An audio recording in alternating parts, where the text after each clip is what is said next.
Би анх 75 кг байсан, маш том. Одоогийн биетэй харьцуулахад бол хөөнг, хавантай байсан. Тэгээд тэр үедээ дөнгөж оюутан ахуй настай буюу 19-20 настай үедээ ийм өндөр жинтэй байсан. Тэгээд эндээсээ маш их хэмжээгээр ичдэг байсан. Өөрийгөө одоо илүү нарийнхан харагдуулахын тулд хевлийн хэсгээрээ цамц уух ч юм уу тиймэрхүү маягаар ингэж ханддаг байсан. За турахын тулд маш олон зүйлийг оюутан ахуй насндаа хийж үзлээ. 4 жилийн туршид би маш олон багш нартай байж үзсэн, дэглэм барьж үзсэн, эрүүл хооллож үзсэн. За тэгээд дасгал хөдөлгөөнийг тууштайгаар хийж үзсэн боловч үр дүнд огт хүрээгүй.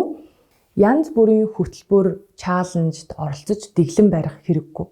Энэ бүгдийг эхлэхээс наан та өөрөөсөө нэг энгийн асуултыг асуух хэрэгтэй.